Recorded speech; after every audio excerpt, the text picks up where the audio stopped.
looks kind of dark.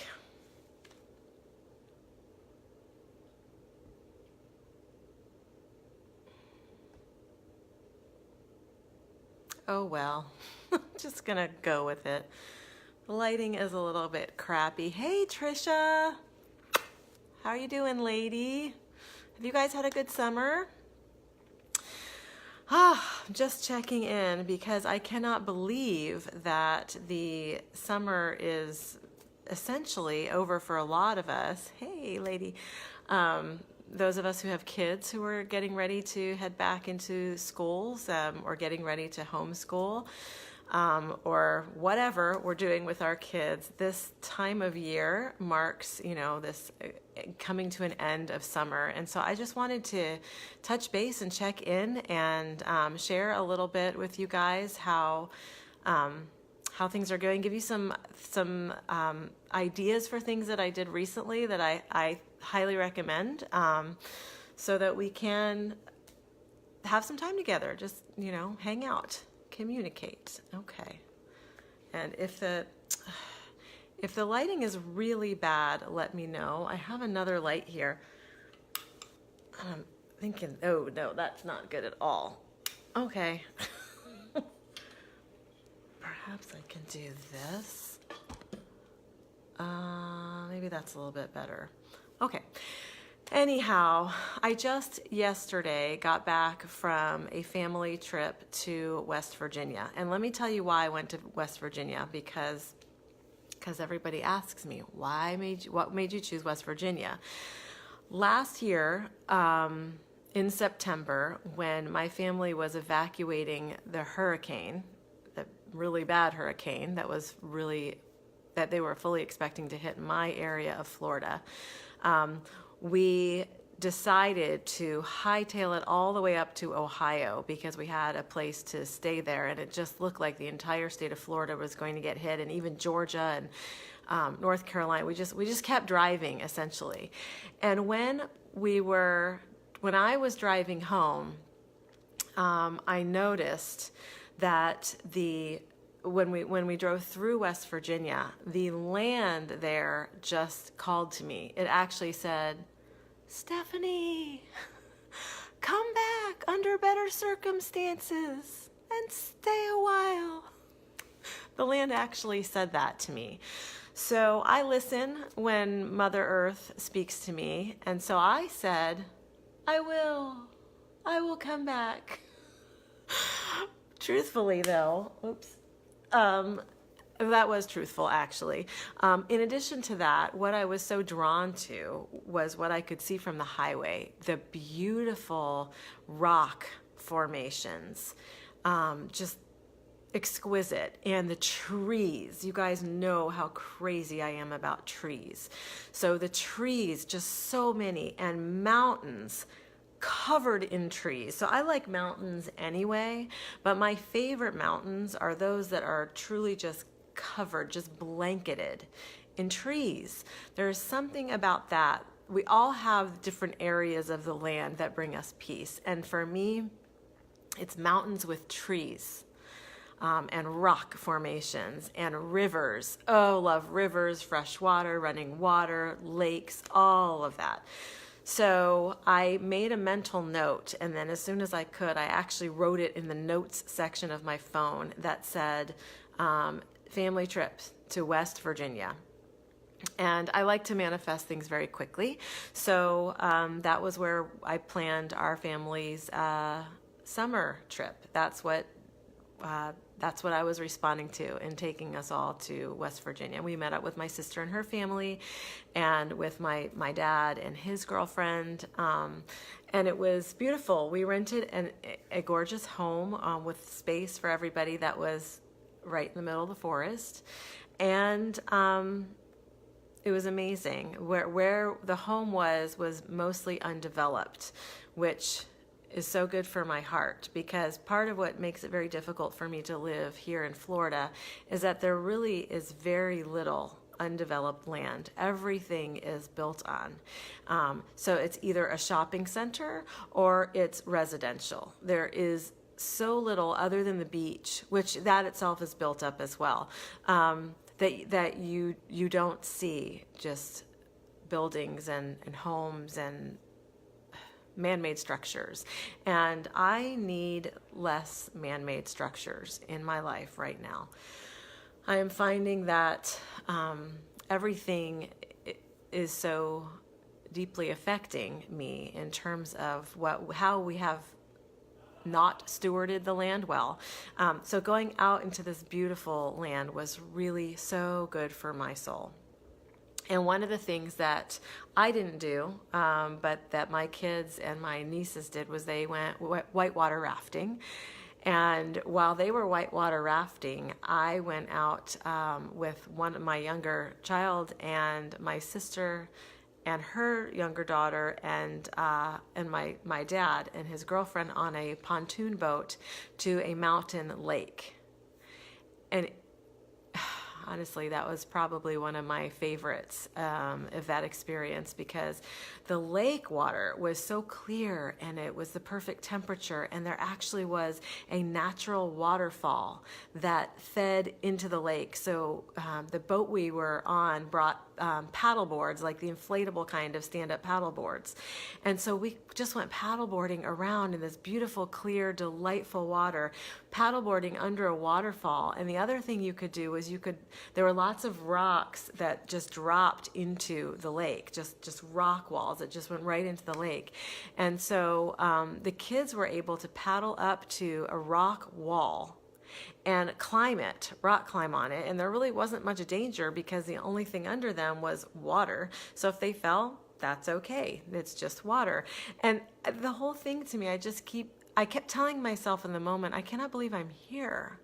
I can't believe I'm doing this and seeing this. And it felt like this beautiful, magnificent dream. And there it is, just not far, right? I mean, it was a 13-hour drive, so I don't mean to make it sound like it was just a hop, skip, and a jump, but how magnificent that was.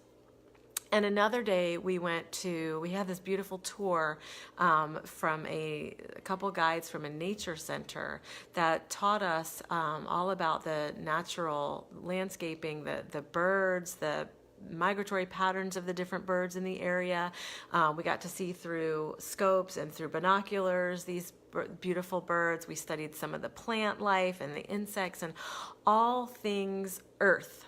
All these beings, beautiful beings on the earth, which I love to learn about. And it's that reminder of, to me, of how interconnected we all are. The more we learn about our earth and all of her creatures, the more it is impossible to separate ourselves from the health and well-being of all things.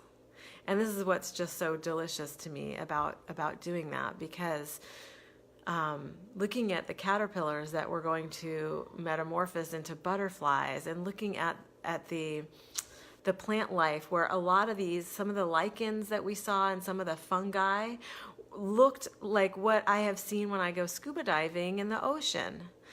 Similar, formations, and yet they're here in the middle of the forest. They're here as land creatures. So that was just awesome. I highly recommend a trip to West Virginia for anybody, in case you're wondering. And I wanted to share some things that I have found challenging while traveling, that I did or had the intention to do in this particular trip that I felt really good about. One was that something that usually happens when we travel that just hurts my heart is that we end up using more disposable things. So we generate more trash when we travel than what we do when we're home, and we generate a hell of a lot of trash at home, which I am constantly working on, but it's still way more than what I wish we did. So for example, if you go out to eat, right, and you get a plastic fork, well, that gets chucked because very few of those ever get recycled. And then whatever container you eat in, that gets thrown away. And then when you order a drink at the restaurant, you get a paper cup usually. Hopefully, if it's a plastic cup, that's even worse because most places still don't recycle plastic cups. So these were things that kind of drive me crazy. Also, when we go shopping, I don't usually remember to bring my reusable bags when I travel. And well, I'm not going to pack them in my suitcase, but this time we drove. So first thing I remembered was my reusable bags. I kept like half a dozen of them in my van. And then when we went grocery shopping, I didn't have to use any plastic bags. I got to use my reusables. So I was like, that's one for me. And then, okay, so this didn't happen, but the intention was there. I bought, in anticipation of this trip, bamboo utensils. My idea was to keep them in my bag, my purse, whatever, so that when we do go out to eat, we don't use the plastic cutlery. Look at this. Does that look so fun to use? I know my kids, when I eventually remember to bring these, are going to have a great time with these. There's a fork side, there's a spoon side. You have everything you need here. Yeah, got everything you need. Not a knife, but who cares? But like you can see, these all never made it. They're still in their boxes. Next time, though, they will. The other thing I felt really badass about, because I remembered, was my canteen. And a canteen for each of my family members. Because then when we go in to, like, I think we ate at Chipotle twice in the last 48 hours. Talk about salt intake. But I brought my canteen in and insisted that my kids and husband bring theirs in because we don't need to use water cups, plastic water cups, when we can actually go and fill our canteen from the fountain drinks with water and not have to use any cups and throw anything away with that. So that was, those were two things, 2 out of the 3 that I felt good about because it helped us to reduce the amount of trash that we produced. And luckily, the house we were renting did offer recycling. So we separated out our stuff and that was picked up and recycled. So that felt really good too. Okay, now let me tell you about our drive back. I do not know why the lighting is so bad here.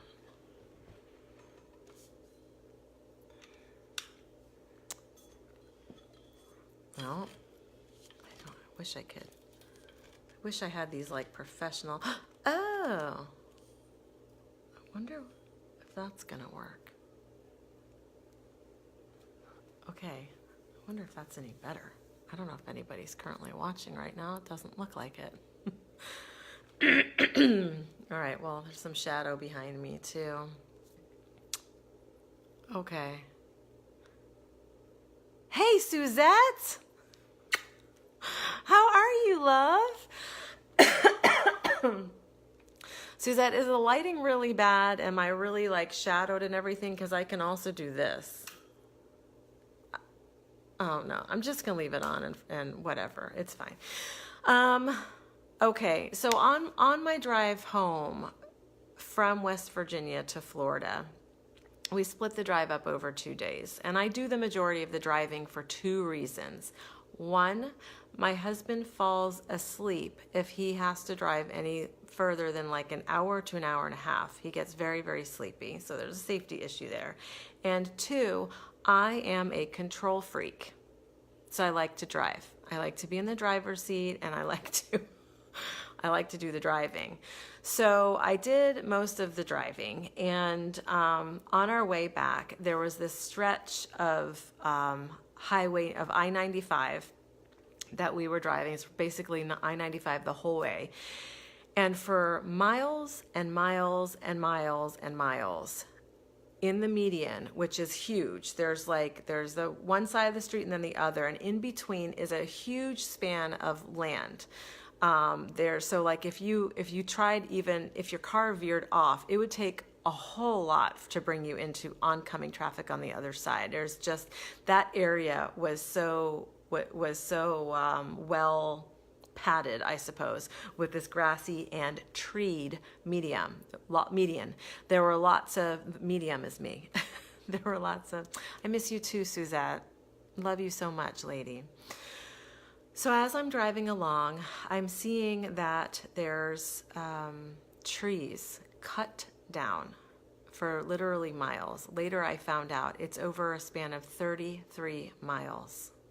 There are trees being cut down. There's just piles of dead trees and lots of machinery that, the bulldozers and the diggers, I don't know what they're called, but the things that destroy trees.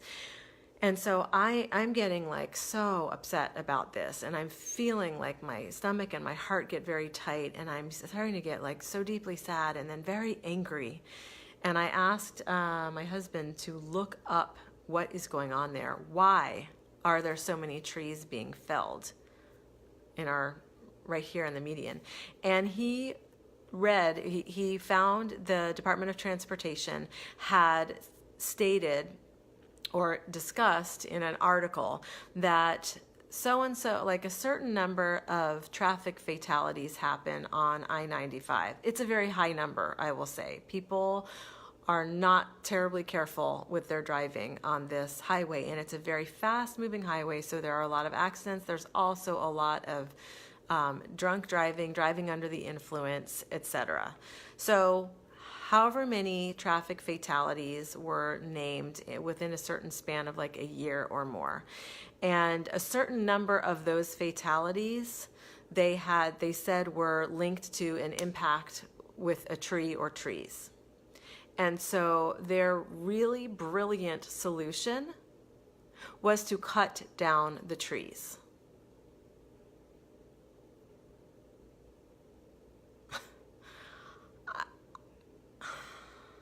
I'm still kind of speechless about that.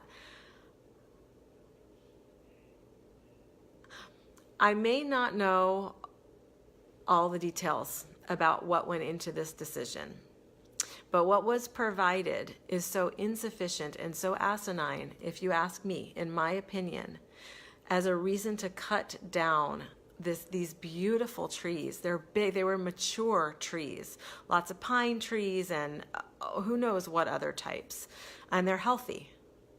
And we all know how necessary trees are in our environment. And we all know that as a culture, as a country, as a globe, we are cutting trees down left and right, and it is a huge part of what is contributing to the weather problems that we're having, the global warming issues, the extreme climate change we're having, because trees aren't there to do the work that they're here to do, to improve our air quality, to ground the water so we don't have so much runoff, to purify water and air, to be homes for critters and creatures that we need on the planet. So I see this so much around here in Florida, so much cutting down of trees. And I always wonder, like, who's at the steering wheel of this? Who are making the decisions? And what would I need to do to get involved in being an advocate for non-destruction? And then the logical part of my mind is saying, well, how many of those fatalities that were supposedly caused by impact with a tree, how many of those people were driving under the influence? That information was not provided. And I'm only asking that because tree or no tree, if you are not in making a good judgment or in control of your vehicle because you're under some sort of influence, I'm not sure having no tree is going to save you, because then you actually will go into oncoming traffic, or then you will, whatever, there's all sorts of things that will happen. I'm also wondering how many of those fatalities, how many of those accidents that did not result in a fatality was because trees were available there to help to stop or slow the car so that it didn't hit any other cars, or so the accident wasn't worsened. How many people survived their accident because there were trees there to stop it? So a dear friend of mine and the founder of Tree Sisters, which is an organization that you all are probably tired of hearing me talk about, but too bad, I'm going to keep talking about it as long as I live. She had an accident an accident where her car hit a tree, or actually her car was prevented from going off a cliff because a tree stopped it. And that was when she received this beautiful spiritual download and connection of the organization of Tree Sisters and what they were here to do and how to map this out. And basically this organization is planting millions of trees across the tropics and across the globe to help to draw down the carbon, to help to save our planet. So my point in all of this is that I think we all need to be questioning why trees are being cut down everywhere, even if it's not in your own neighborhood, most especially if it is in your own neighborhood. Find out why and really question that. I'm going to have to get better about it because there's a part of me that feels I'm really hesitant. I don't feel confident in knowing who to speak to, having the right persuasive language, knowing how to comport myself to sound intelligent about the topic, because I am so fired up about it. I'm so emotional. There's such an emotional connection between me and the earth and all things living, and most specifically trees. So that really upset me, to say the least. And that was kind of how we were re-entering the different energetics of Florida versus how I felt up in the mountains. So up in the mountains, I felt like I could breathe deeply. I felt like I could just kind of expand and be present. I made more meditation attempts there than I have in a while. Now, I don't want to call it attempts. It was successful. I was meditating, but excursions, let's call it. And so I would go out into the forest or into the woods and just stare at a tree and receive communication from her, and be at peace and be in the flow of that kind of solid, loving energy. Trees are always in flow. They've got so much flow going up and down in the water and the nutrients that they're bringing. They're so magical, and they have such stories because they've been around for so long and they've seen a lot. And I know you might think I'm anthropomorphizing trees, and maybe I am, but this also feels like something that I just know. It's just something that is true for me. So it's my prayer that I will continue to build on my confidence and my inner knowing to be able to take more of a stand of advocacy, so that things like 33 miles of trees are not simply being cleared because there have been increased fatalities blamed on the trees. And doesn't that also sound ridiculous? As if the trees are killing people? I don't know. That logic part of my mind is just thinking, seriously? Well, let's see. There's a lot of fatalities here on this road. A lot of car accidents. People are dying and they're crashing into the trees. I know. Let's take the trees out. Does that seem to be addressing the issue at all? Maybe, guys, tell me, am I missing this? I'm an intelligent being. Am I totally missing this? I wish I could think of an analogy. I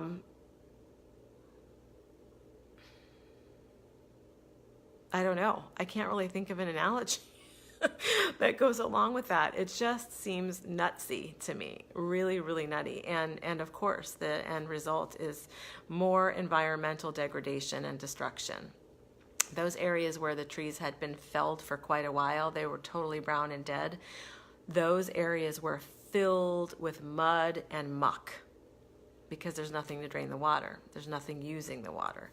So now what are we looking at? Flooding close to the streets? Is that a safer to run off the road and not have trees but have a whole bunch of mud and muck? Is that safer? I don't know. It doesn't seem to be to me.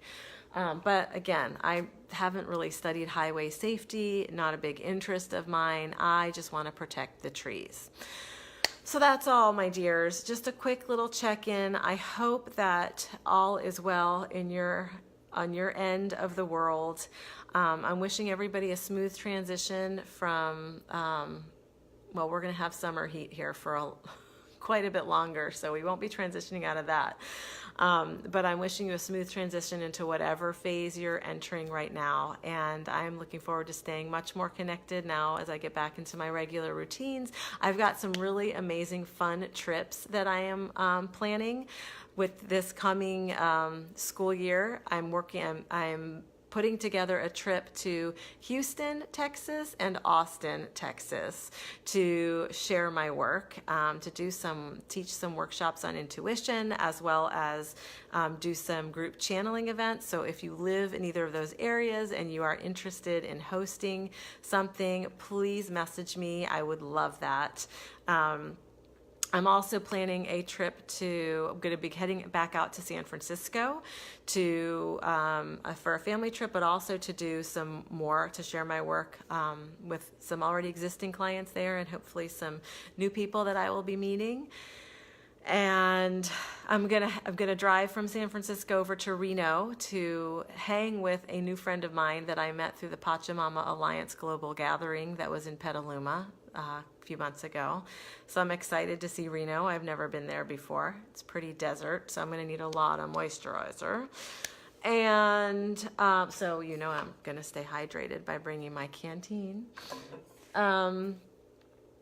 I also hope to make my way back out to Connecticut again to do a follow-up workshop, intuition workshop for some great people out there, in addition to another trip to Philadelphia to do my level 2 training out there for intuition. If you live in any of those areas and you're interested or excited about this, contact me. If you live wherever and you would like to host something, send me a message, because my vision for myself this year is to do more travel, expand my reach, expand my community of those who are heart-connected, heart-centered, soulful beings, because this is the kind of community that we need in order to be the shift that needs to happen on the planet, so we can be the change that needs to occur and be in support of one another and learn what I am so passionate about, which is self-trust, that inner voice of wisdom that resides within each of us that we tend to question much too often. It always knows. It's always truth.